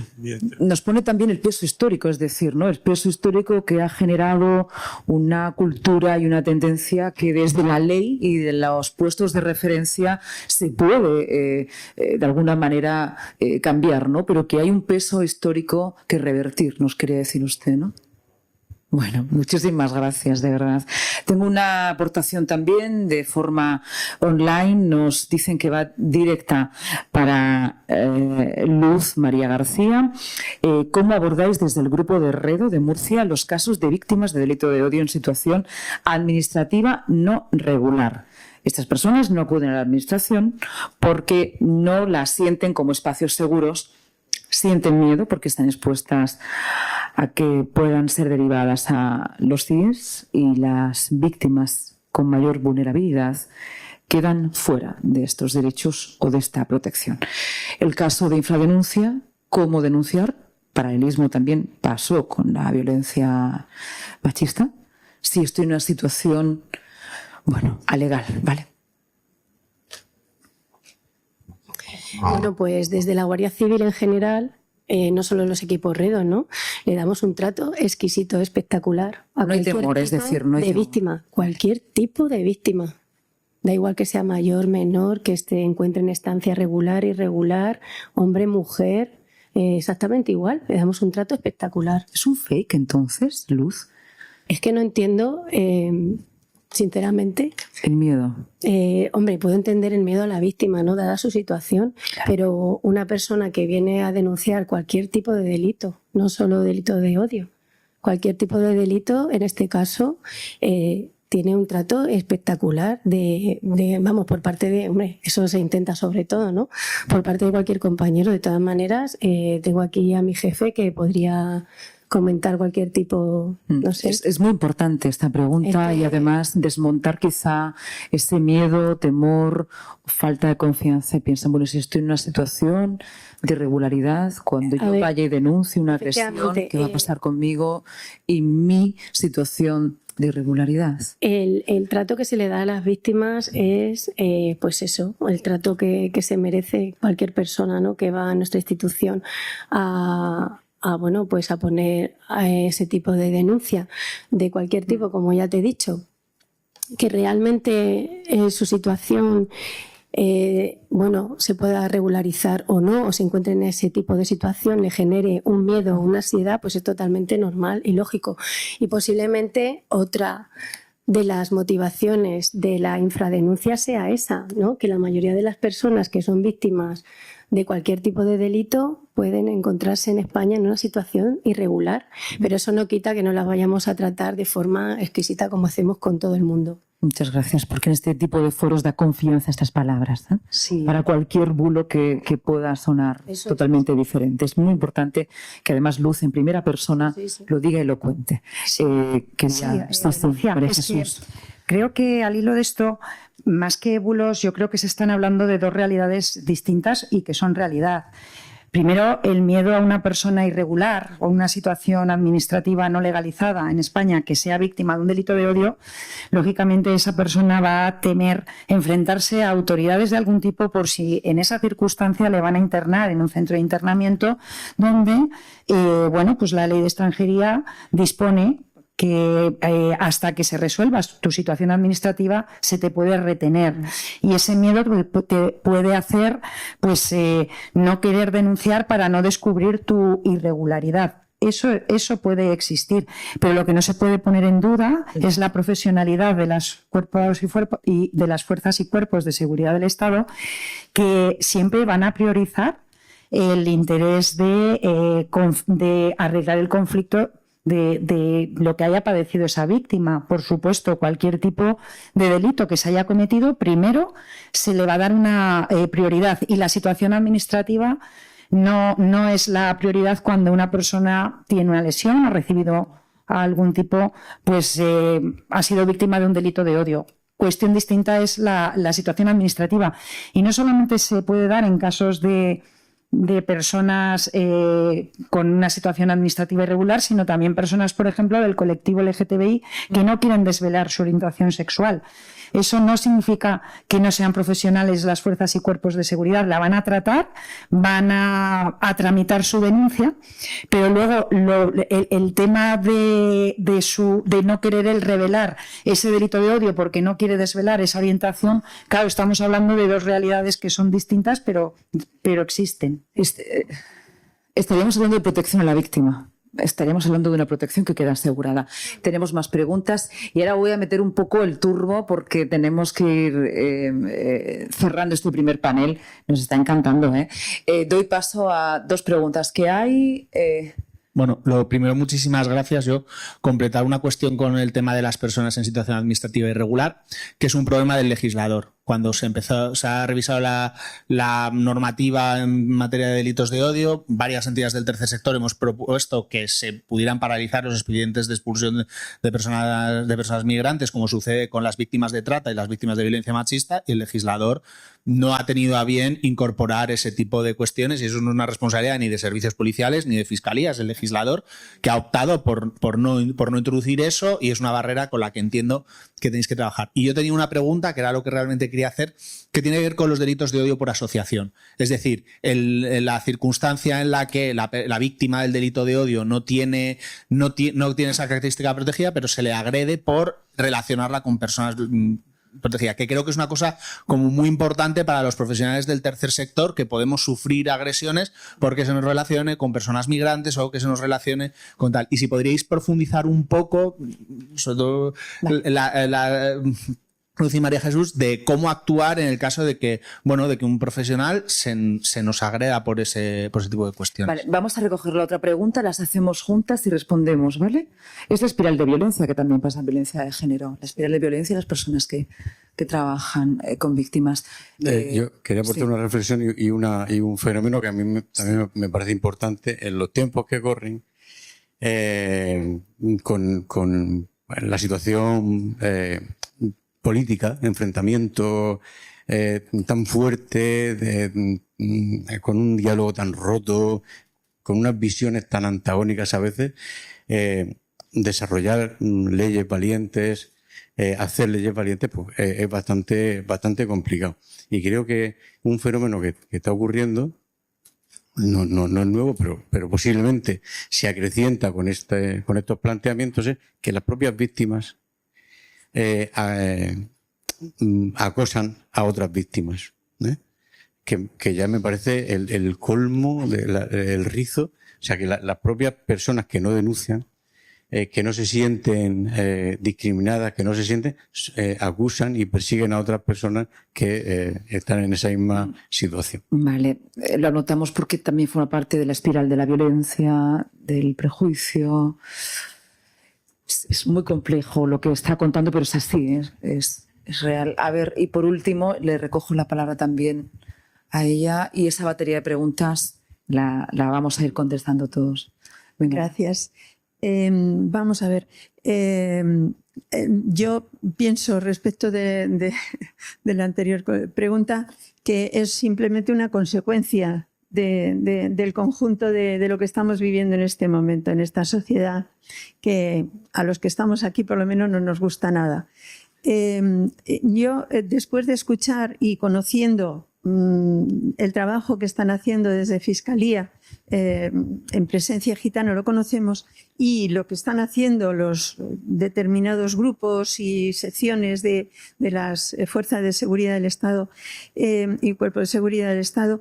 Lo que sí rogaría es que, en cuanto a las fuerzas y cuerpos de seguridad del Estado, que tuvierais presente una cosa, que aunque las organizaciones podamos trabajar e intentar convencer a las personas víctimas de que se animen, en reforzarles, respaldarles para que denuncien, nos encontramos con situaciones, con barrios concretos que todas o muchas de las organizaciones conocemos, barrios concretos en los que se ejercita las prácticas de geos o de no sé qué llamarles, porque ni sé qué son, pero se aterriza en plan película americana para poner a toda la ciudadanía de ese barrio en una situación de avasallamiento absoluto de todos los derechos. Por lo tanto, eso, vosotros que estáis trabajando muy seriamente y con todas las garantías para la ciudadanía, yo os rogaría encarecidamente que propaguéis lo que vosotros hacéis, y que me creo absolutamente que lo estáis haciendo, que lo propaguéis entre los otros bestias que están avasallando sin orden ni concierto. El otro día veíamos con lo de la Vuelta Ciclista. Hubo allí señores practicando técnicas de este tipo, dándole golpetazos a una señora, cogiéndola del pelo, o sea, bueno, esto en los barrios ocurre. ¿Y qué es lo que ocurre como consecuencia?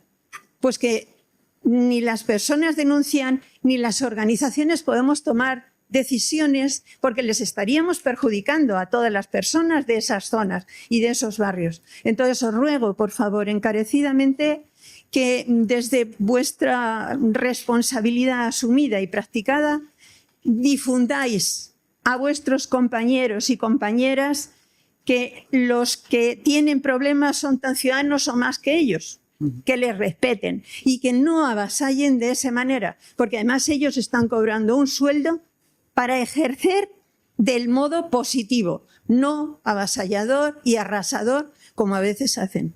Perdón y gracias. Gracias. Sugerencia y propuesta. Hablamos de la cuestión de la infradenuncia y de cómo la espiral de odio, además, pues se acrecienta. Y luego, especialmente, cómo proteger a las personas que trabajan con las víctimas, ¿no? Cómo parar la espiral de violencia. Y ya con esto cerramos. Sí, para finalizar, el tema de la discriminación o de los delitos de odio por asociación y por error que han comentado, pues lo que requiere es una investigación mucho más compleja, porque lo que hay es que acreditar que a la persona agredida, por ejemplo, un activista en derechos humanos, una persona que trabaja para proteger a otras personas sin hogar o en situación de pobreza, pues al final hay que acreditar que el delito de odio se ha cometido por concretamente esa circunstancia, y lo que conlleva es pues una investigación más profunda y una complejidad técnica que sin duda se puede llevar a cabo, pero solamente hay que detectarlo bien y investigarlo bien. También tenemos problemas con los delitos de odio por error, que es cuando confunden a una persona con determinado colectivo y la agreden. El año pasado tuvimos a una chica en las fiestas de Valladolid que cruzaba la calle, llevaba su pelito corto y su camisa oversize, y entonces decidieron que esa chica podía ser lesbiana y le dieron una paliza que le rompieron un diente. Y esa chica, cuando va a denunciar, dice: pero si es que yo lo único que me he hecho es poner ropa grande, y encima tenía complejo de culpa. Con lo cual, ¿qué tenemos que hacer con ese caso? Seguir denunciándolo, seguir investigándolo, y lo único, llegar a una investigación más profunda, porque esa motivación discriminatoria existe. Se debe de castigar al homófobo o al aporófobo, pero no a la persona que a lo mejor, imagínate, está sin hogar, se comete un delito contra ella, pero luego resulta que no es una persona que esté en situación de pobreza extrema o que tenga... No, ahí no hay que ir a la situación de discriminación profunda que ha llevado a una persona a cometer ese hecho. Gracias. es que María Jesús lo ha explicado muy bien al principio. Ha dicho que cualquier persona puede ser víctima de un delito de odio y cualquiera es cualquiera, independientemente de que no forme parte de algún colectivo de estos que estamos hablando ahora mismo. Entonces, bueno, para eso también está la Guardia Civil en este caso y el personal especializado, sobre todo de los equipos REDO. Cuando hacemos la recepción de la denuncia, intentamos llevar a la persona a un lugar un poquito más apartado, un habitáculo donde pueda tener su intimidad, porque realmente se está abriendo. Es una persona valiente que nos va a contar, como ha dicho María Jesús, intimidades que a lo mejor ni siquiera su propia familia sabe y ha sido víctima de un delito.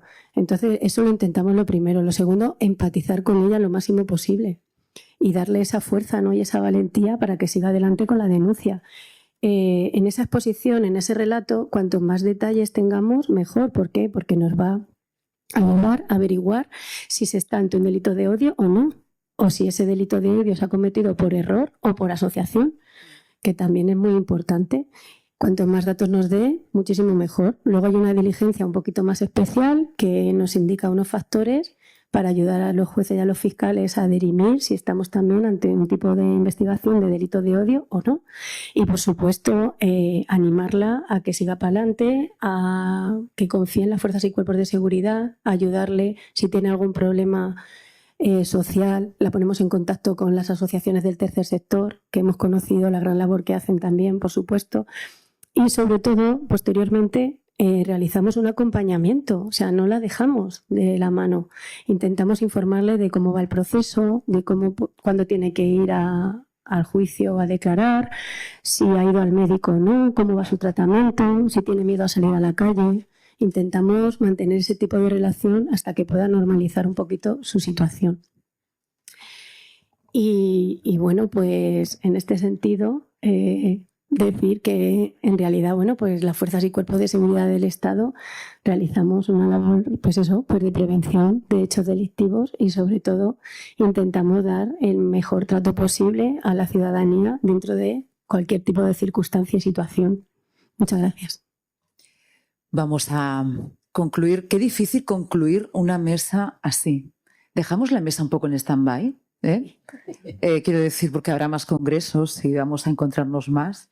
Y digo en stand-by un poco congelada. Yo lo digo muchas veces cuando hago entrevistas. Me gusta hablar de entrevistas inacabadas porque no tenemos por qué acabarlas.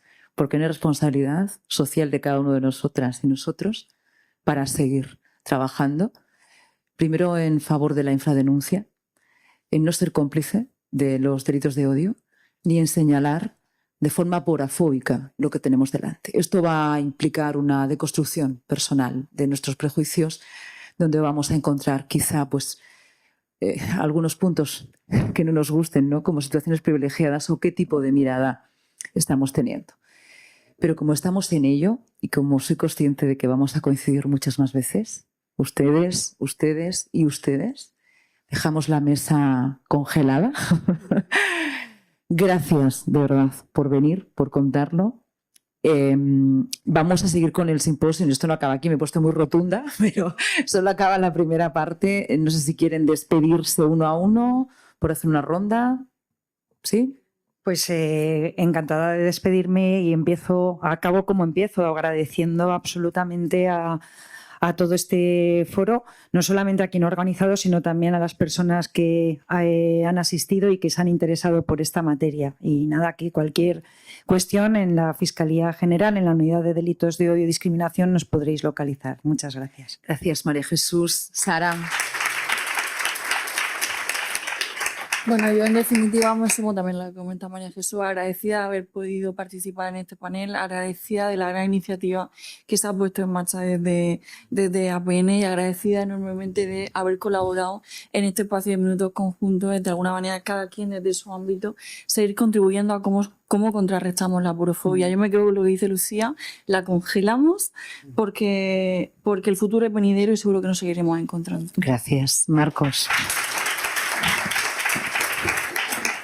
Muy rápidamente, gracias por la organización, por la asistencia y, por supuesto, una grata compañía en esta mesa y muchas gracias, Lucía, también por la labor de moderación. Luz. Bueno, pues me uno a los agradecimientos de toda la mesa y muchísimas gracias por darnos espacio aquí para poder pues eso, dar a conocer las labores que hace la Guardia Civil de Murcia. Muchas gracias. Gracias a los cuatro. Ahora el simposio correrá a cargo de los talleres. Son 2 talleres: Comunicación libre de aporofobia, que dinamiza EAPN Región de Murcia y EAPN España. Lo introducirá Concha Nicolás, responsable de comunicación de Columbares. Otro taller que es la detección de discriminación por aporofobia, también dinamizada por EAPN Región de Murcia y EAPN España. Lo va a introducir Gonzalo Caro, coordinador de redes de relaciones institucionales y comunicación de Hogar Sí. Además, hay un avituallamiento, hay un café, es un espacio público compartido donde además poder compartir, preguntarnos, mirarnos a la cara, como ahora, pero quizá en un ambiente mucho más distendido. Y luego volvemos a las 12:45, marcamos los tiempos y nos encontramos otra vez aquí para pasar al próximo panel. Así que continúa el simposio.